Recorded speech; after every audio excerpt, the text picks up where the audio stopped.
Hi, my name is Ricardo, and in this video we're going to talk about starting a non-profit organization. Now, I've done a similar video years ago, but things have changed in the meantime, and so we're also going to take into account some of those changes.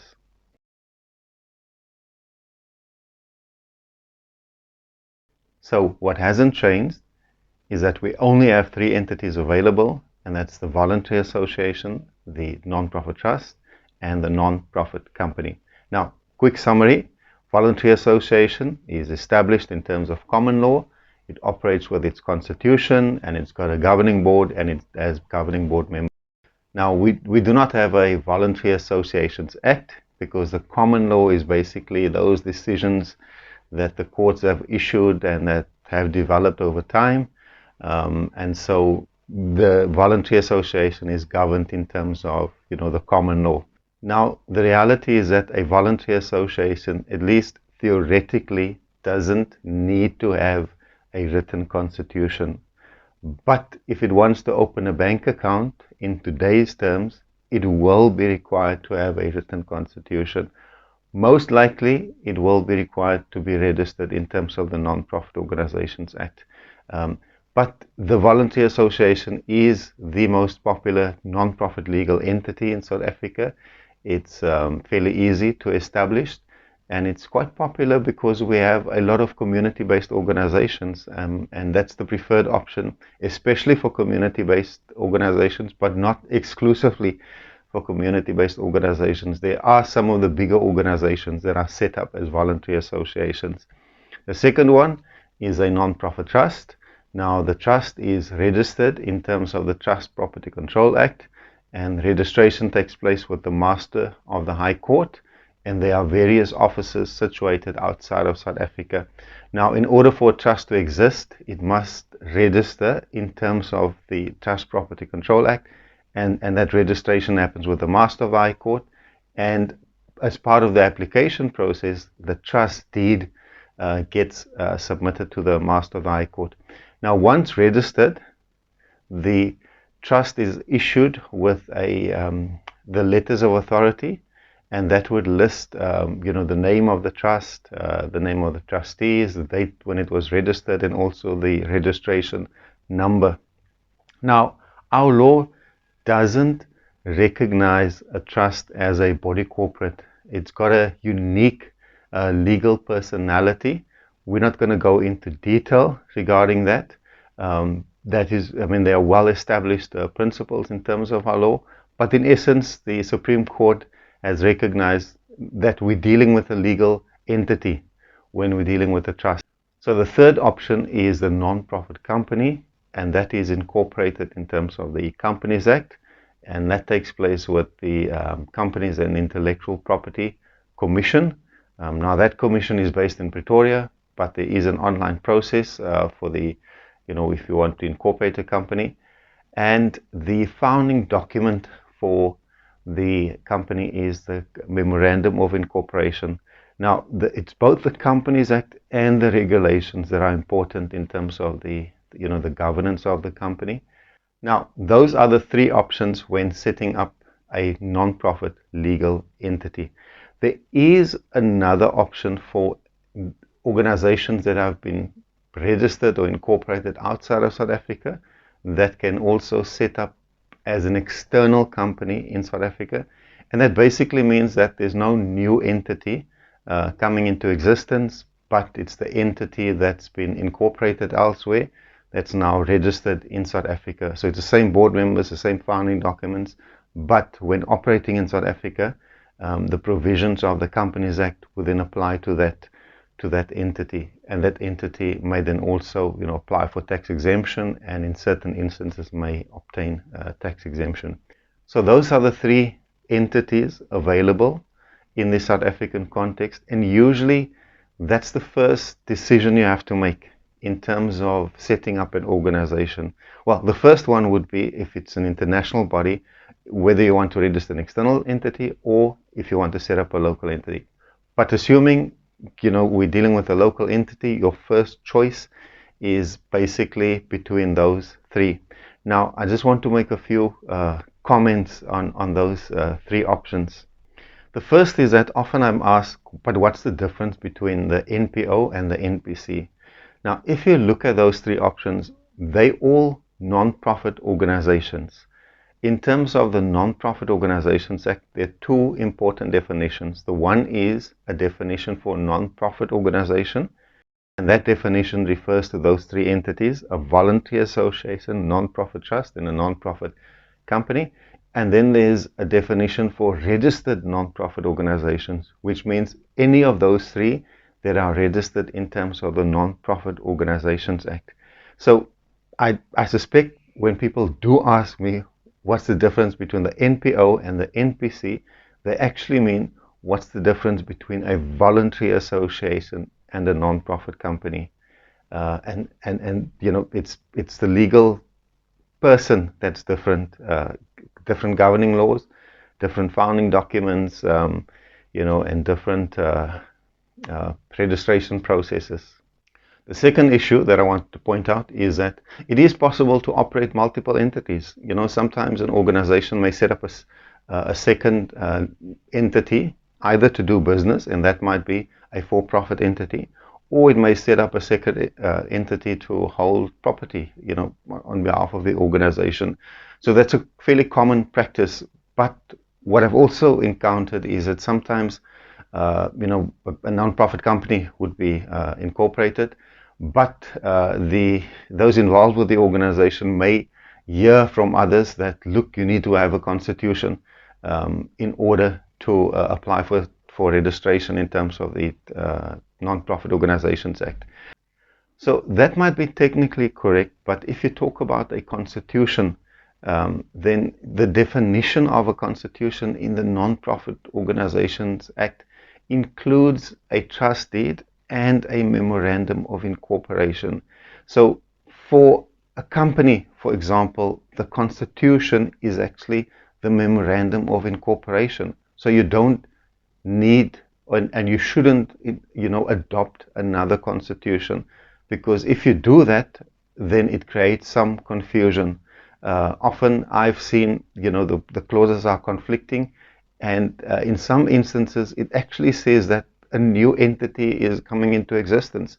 So yeah, if you're a profit company, don't adopt a constitution. You can adopt rules. Likewise with a non-profit trust. If there are clauses that are not present in those documents, then those clauses have to be included in the document. But the solution for a trust and a non-profit company is not to adopt another constitution. So another question I often get is whether you can, you know, set up the non-profit entity and then convert to another entity at a later stage.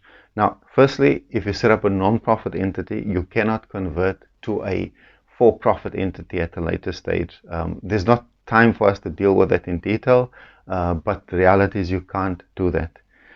Secondly, can you convert one non-profit entity to another? So for example, if you set up a voluntary association, can you convert that to a non-profit company at a later stage? There is a possibility to do that technically. So what it means basically is you set up a voluntary association. If you decide to convert, then basically you set up the new entity and you transfer all the assets and liabilities from the one entity, the existing voluntary association in the example, to the non-profit entity. And after that, you have to close down the voluntary association, right? The old entity. Now, the thing is, you can do that, but that's not something that I would recommend, because it is quite a tedious process and it can be quite expensive, especially for an organization that has been in existence for a long period of time. So that's not something that I would ordinarily recommend. My recommendation is that make that decision and consider the factors that we're going to talk about in a moment when you decide to set up a non-profit entity. And so select the entity that would best suit your particular needs, but don't anticipate that you may have to change the entity, you know, at a later stage. There are exceptional instances where an organization has decided to go in a particular route, and actually the law is prescriptive in terms of the entity. It doesn't necessarily mean they have to convert, but they could set up a new entity just to deal with that particular activity that they want to embark upon. But yeah, just as a general remark, that's not something that I would normally recommend for my clients. And linked to that comment is also the next observation, that in some instances the law does require a particular legal entity. In some instances the law may say, well, you need to set up a company, and then a voluntary association or trust wouldn't be an option. If we look at the Income Tax Act in relation to membership entities or entities focusing on the common interests of their members, you would pick up that actually a trust is not an option in that context, and the only option would be a voluntary association or a non-profit company. So that's important to also consider, if there are specific requirements in terms of legislation. And so my last comment in this context is that the laws have changed recently. So the eligibility of office bearers or board members or trustees, that's now clearly defined in terms of the Trust Property Control Act and also in terms of the Non-Profit Organizations Act. So you have to also ensure that there is a process just to get some form of confirmation or declaration from the board members when they sign up that they do comply with the requirements, those eligibility requirements set out in terms of the amended provisions of the laws. So let's look at the next stage. Once you have decided to set up a legal entity and you've taken into account those factors, and may I just say that in terms of making that decision, for the most part, there's not a right or wrong decision. It's about suitability. Like deciding on a legal vehicle. If you decide to go on a journey, like you're doing with setting up a non-profit organization, you decide on a vehicle that will be suited to your particular needs. Fortunately, you only have 3 options, at your disposal, but still you have to do some exercise to establish the suitability. Which actually brings us to that part of our discussion, and that's, what factors do you consider when setting up a non-profit organizations? Now, I've listed a couple of issues to consider. It's not a complete list. You have to decide on some of the other issues to consider in your context. This is merely to provide some assistance or guidance in terms of, what you should consider.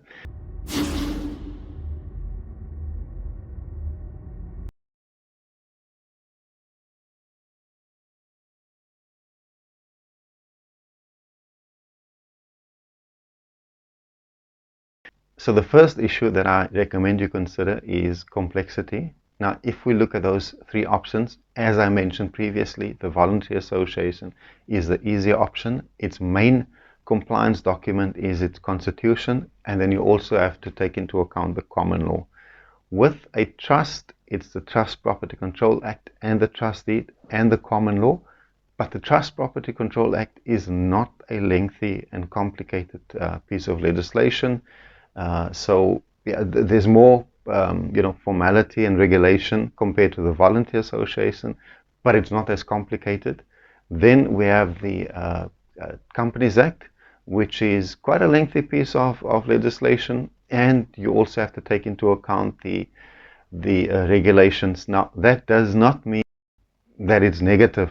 It also can mean that there's more legal certainty in terms of the governance of the organization, because keep in mind, you have the Companies Act dealing with both non-profit and for-profit entities, and it also sets out the structures, the governance structures in terms of oversight, and that are dealing with companies. So it's more detailed in terms of the regulation, but you have to consider the complexity of the legislation governing those entities. Secondly, the capacity of the organization to comply with the relevant legislation. And so, sometimes I found that the organization may not necessarily have access to resources in order to support the organization with compliance. And I think that's an issue to consider in terms of setting up the entity. Other organizations have access to resources, so if a legal issue would arise, they can make use of the services of a legal practitioner.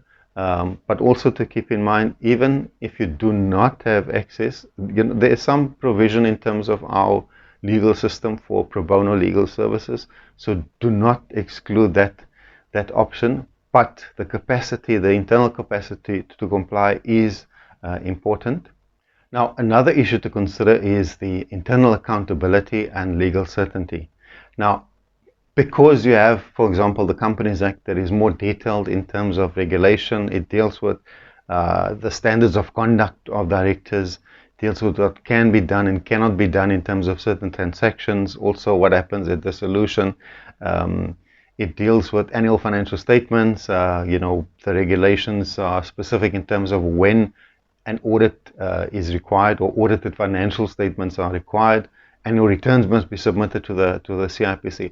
So there's more detailed regulation, but there's also more, internal accountability, because those involved in the company is required to comply with those standards, as opposed to the trust, for example, where once you're registered as a trust, you really only engage for the most part with the master's office when you change the trustees or when you update the trust deed or amend the trust deed. For the rest of it, there's very limited engagement with the master's office, and so there's a heightened internal accountability system within a company, and from that perspective, also more legal certainty. So that's definitely an important consideration. The next issue to consider is the powers of the entity. Now, this is not really such a deciding factor, because essentially all of these entities have the same powers, or at least they have the ability to do the same, in terms of powers. Now, difference is with the voluntary association, you need to list the powers in the constitution. Those powers are not there automatically. The Companies Act basically says that the powers are the same as that of a legal person, but it's not really a deciding factor. It shouldn't really be a deciding factor, because they all can have the same powers. And then the next issue to consider is the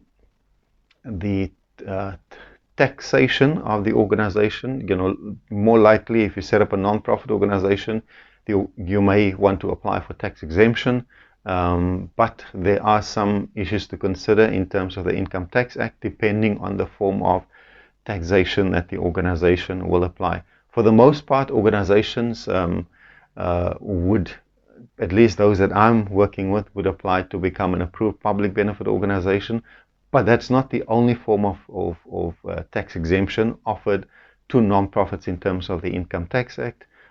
In some instances, you may have a membership organization focusing on the common interests of the members. So in that context, as I mentioned earlier, the entities are limited in terms of what entities can access those tax benefits in that context. And lastly, in this, you have to consider other laws. So when you set up an entity, you're not only going to deal with the Trust Property Control Act and the Companies Act. Once you employ people, there's a number of labor-related laws that would be applicable to the organization, and there are other laws in our system that are relevant to and that non-profit organizations must comply with. So you cannot only consider the laws relevant in terms of the setting up or incorporation of the entity. Also consider the broader legal framework, and keep in mind that as a legal entity, you have to comply with other laws as well.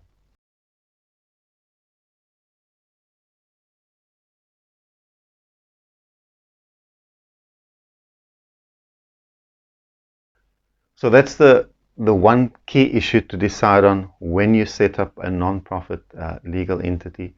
The other issue, with a central issue, is then to decide on the internal governance structure of the organization. And there are various options. Have a look at this video where I've spoken about membership and also some of the issues to consider in relation to membership. But it's not only about membership or non-membership. There are different options in terms of governance. And so it's about suitability for the organization. The broader context will have to be taken into account. But that is central in how you develop your founding document for the organization. The content will speak to the governance structure of the organization. And the idea is that form follows function. So if you're clear on your governance structure, that should be reflected. And in some instances, the governance structure may actually inform the choice of a legal entity. So, you have to consider these issues while you're considering the legal entity.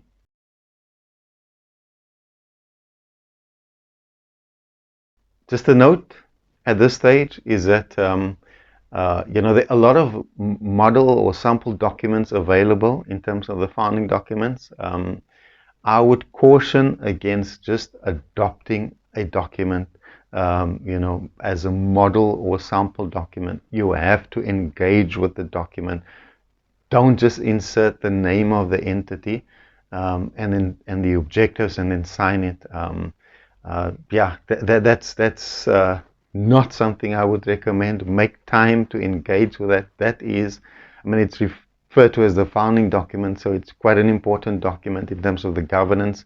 Ideally, it should provide direction on various internal governance issues, but also in terms of the vision and the objectives for the organization. I don't recommend including the vision, but it provides guidance in terms of the objectives for the organization. So engage with that document. Also keep in mind that in some instances, like with the Companies Act, some provisions of the Companies Act would be prescriptive. It would override. It's called unalterable provisions of the Companies Act. So if there's anything contrary to what's in the Companies Act in the MOI, then you must follow the Companies Act. But that's an important document. And so spend time in terms of dealing with the key issues that you should deal with in terms of the founding document.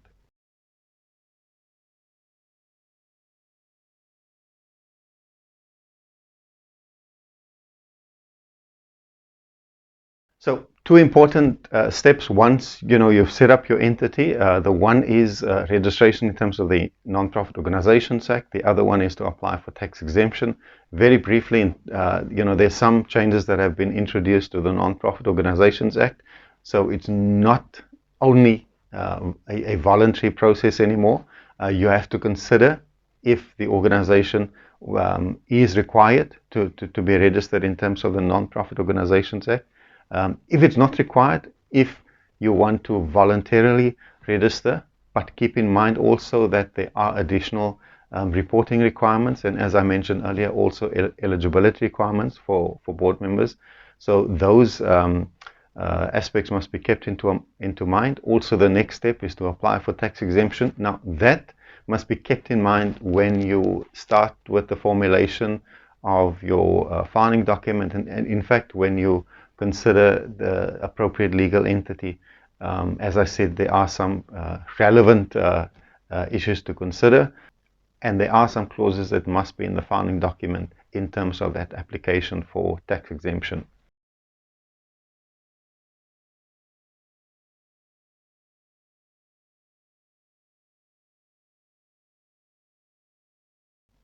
Now, those are the legal issues in terms of setting up a non-profit organization. Now, it's quite an important process, important decisions to be made. But suppose you've done all of that, you have your legal entity. The reality is that it's only the start of the journey. The organization must have other processes and governance systems in place if it wants to become a successful and resourceful entity that can make a difference in society. And in my view, that's actually the more exciting, but also the more challenging part of operating a non-profit organization.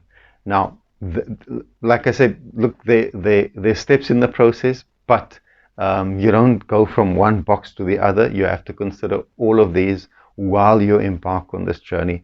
So just a very few short comments on some of the other issues to consider. The one is the people. The people are the most important part of this organization. Right, and I'm talking specifically now about the board members. I know organizations will have staff members and volunteers for the most part. So we're talking about governance. So I'm specifically focusing on the board members, and that is, in my view, one of the most important steps in this whole process. And that's to find the right people who are willing and able to undertake their responsibilities and also to take part in this journey with the organization. That is not an overnight process. It requires a lot of due diligence and commitment in terms of finding the right people. You can do the legal process, but if you don't have the right people involved, that can create serious problems for the organization. So having the right people on board is important, and in doing so, you must have a well thought out recruitment process, and then also, as the organization grows, introduce a governance process. Secondly, just having your constitution, your NPO number, PBO number, that wouldn't be sufficient. We operate in a context where there are more demands on non-profit organizations when they apply for funding. So you need to have certain policies and systems in place, not for the sake of getting funding only, but also to demonstrate that it is an accountable, well-governed organization. So you have to consider which policies would be applicable and, spread out, allow some time for the organization to consider the relevance and applicability of those policies. It doesn't mean that you have to have lengthy, complicated documents, but consider the value of having those systems in place. So in this context, changes have been made to legislation, and there are reasons for those changes, and we have to take into account what motivated the changes and to what extent the organization can include processes that would further strengthen the organization's ability to navigate this legal and governance environment. So that's quite important, and that the organization, from a governance perspective, should ensure that there are regular processes introduced to ensure that there's ongoing capacity building. Things are changing at a rapid pace. You cannot assume that you've set up an organization 3 years ago and that you would be able to deal with those changes without capacity building and training in relation to issues of governance. So allow for that capacity building and training, for board members, but also for staff members and volunteers, so that there is that internal awareness. And then lastly, this is not a complete list, but also introduce some form of evaluation of board members, just to encourage them to continue to make a contribution to the organization, but also to identify gaps and to see how the organization can, and particularly the board, can improve in terms of its governance. So I hope this has been helpful. If you do like the video, please click on the like button. If you think others will benefit from this, please share with them. And all the best on your journey, in setting up and operating your non-profit organization. Thank you.